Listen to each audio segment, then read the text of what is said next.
일단 좀 전에 무슨 강사가 자꾸 나가라고 그래서 미안한데, 근데 그게 맥락이 있는 게 여러분들이 이제 앞으로 많이 들었겠지만, 그 다들 많이 알고 계시겠지만, 이 시험 같은 경우에는 이제 남아있는 고시 종류도 몇 개 없고, 과목 수가 많고 양이 많죠. 그래서 좀 전략도 잘 짜셔야 되고 효율적으로 많이 준비를 하셔야 돼요.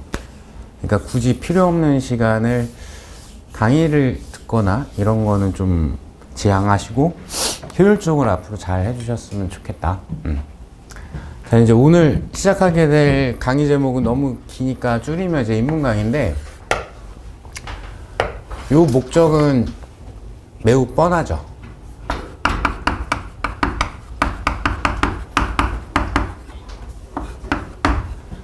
물리에 너무 아는 게 없거나 취약하거나 너무 싫거나 등등 여러 가지 사연이 있을 것 같은데, 어쨌든 확인해야 되니까 진입장벽을 최대한 낮춘다. 그래서 사실 이제 제 강의 핵심이 되는 강의는 기본 강의거든요.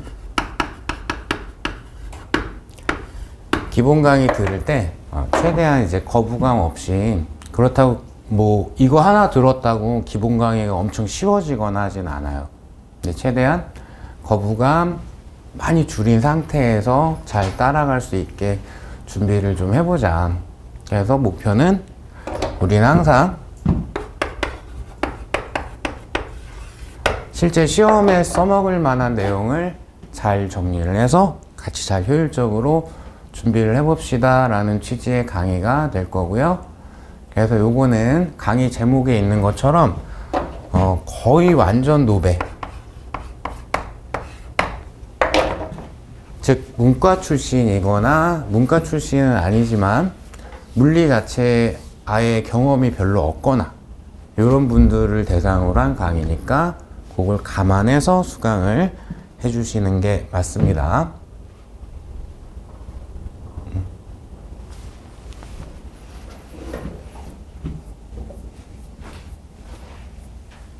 그러면 이제 여러분들 오늘은 이제 첫날이고 첫 강의니까, 근데 내가 강의 한 지가 20년이 훌쩍 넘어가는데 이상하게 첫 개강일의 강의 첫 시간은 항상 너무 떨리네요. 지금 막 바들바들 떨 것 같은데, 그러니까 제가 꼴배기 싫어도 저는 뭐 틀리지 않나 이렇게 너무 째려보지 마시고 약간은 부드럽게 봐주시면 감사하겠습니다.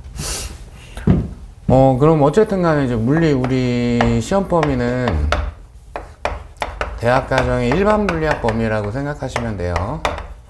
여기 이제 학교에 따라서는 일반 물리 1, 2 나눠져 있는 경우도 있고 한데, 그거 다 통합해가지고, 그렇다고 뭐 고등학교 물리에 비해서 어마무시하게 많냐, 그건 아니고, 고등학교 물리 과정에 약간 파트가 조금 추가되고, 그 약간 수학적인 내용이 좀 더 가미돼 있다? 그 정도 수준이라고 봐주시면 되고, 제 교재 기준으로 얘기를 드리면은 큰 단원의 제목이 역학, 연력학, 전자기학, 파동학, 그리고 마지막 현대물리, 이렇게 되어 있습니다. 아직은 뭐 상세하게 와닿진 않을 건데, 역학 같은 경우가 질점 역학이라는 게 있고요. 그러니까 질량을 갖는 점, 물체를 점으로 취급을 해서 다루는 역학이 있고, 그리고 딱딱한 물체인 강체 역학이라는 게 있고, 기체나 액체처럼 흐르는 성질이 있는 유체를 다루는 역학이 있어요.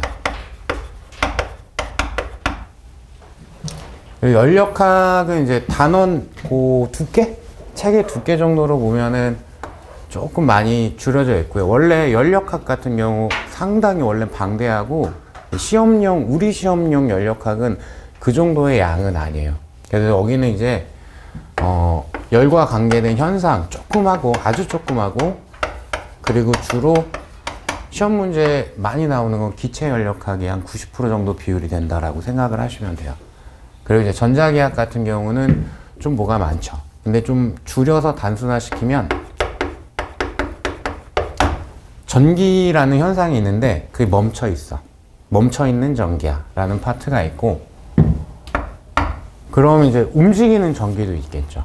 그 움직이는 전기, 움직이는 전하가 나타나는 게 물리적인 현상이 자기장이라는 걸 만들어요.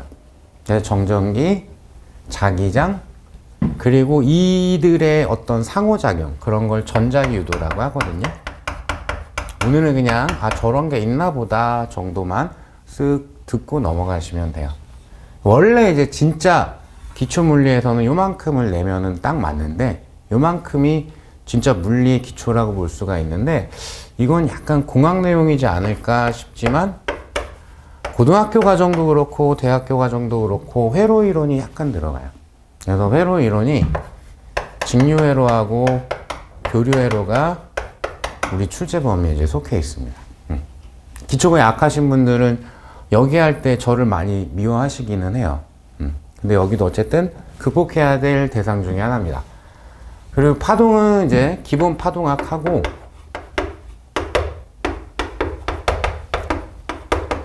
빛에 대해서 여러 가지 현상을 다루는 이제 광학하고, 이렇게 제 교재는 나눠져 있고요.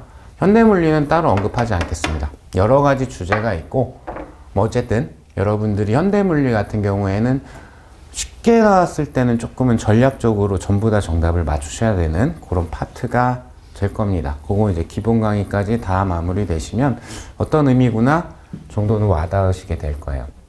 그래서 아직 출제 비율 이런 거 모르시는 분들도 꽤 있을 수 있으니까 그것만 소개를 해드리면, 여기가 3문제 나오고요, 1문제 나오고요, 3문제 나오고요, 1문제 나오고요, 여기가 2문제 나옵니다. 그래서 동일한 범위를 가지고 있는 다른 시험이랑 비교를 해보면 요게 살짝 뒤집혀 있는 느낌? 현대물리, 그러니까 10문제라면 현대물리 양이나 뭐 깊이 정도를 생각을 했을 때는 1문제가 나오면 적당한데, 여기가 2문제가 나오고 파동이 1문제가 나와요. 우리 시험은 이제 그런 비율, 비중을 가지고 있구나, 이렇게 얘기를 드릴 수가 있겠네요. 그렇다고 출제 개수가 내가 조절해야 되는 강약 조절은 절대 아닙니다. 이건 기본 강의 시작하면서도 또 잔소리를 할 건데, 제가 알기론 이제 물리하고 많이 비교되는 과목이 화학이니까, 화학 같은 경우는 뭐 암기형 파트, 그 다음에 계산 많이 요구하는 파트, 이게 약간은 조금은 나눠져 있나 봐요. 그래서 뭐 어떤 분들은 암기 쪽 위주로 막 정리를 하시는 분들도 있고, 전체를 다 정리하시는 분들도 있고, 그게 조금 이제 단원, 소주제 이런 거별로 좀 나눠지긴 하는데, 물린 그게 없습니다. 어디가 쉽다, 어디가 어렵다라는 게 없습니다. 무슨 말이냐? 예를 들면은 올해 걸로 예를 들까요? 직류회로가 매년 1문제가 출제가 돼요. 올해도 회로가 출제가 된 건 아닌데 직류회로 쪽 다룰 때 축전기란 장치를 다루거든요. 걔가 출제가 됐어요. 그러니까 올해는 나이가 이렇게 많이 먹었는데, 이렇게 표현하면은 좀 너무 없어 보이긴 한데, 올해는 개 쉽게 나왔어요. 너무 말도 안 되게. 그러니까 안 버렸으면 그냥 누구나 맞출 수 있는 수준으로.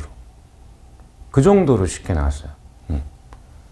즉, 직류회로 어렵게 나오는 애는 말도 못하게 어렵게 나와요. 이게 물리 과목 이 시험에서의 단점이에요. 여기는 항상 쉽게 나와, 여기는 항상 어렵게 나와가 없습니다.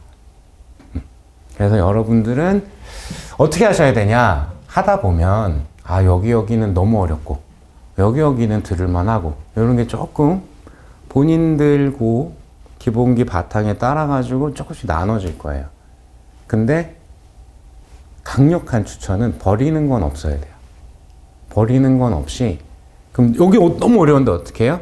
그럼 뭐 저하고 상의를 해서 어떤 최소 정리는 하고 들어가야 돼요. 왜? 너무 쉽게 나왔을 때는 나만 못 맞추면 너무 억울하니까 너무 쉽게 나왔을 때를 대비를 하셔야 됩니다. 그리고 이미 알고 계시는 분들도 있을 건데, 물리가 정말 극악의 난이도로 출제가 됐다라고 하는 해 포함해도 무조건 5개는 쉽게 나와요.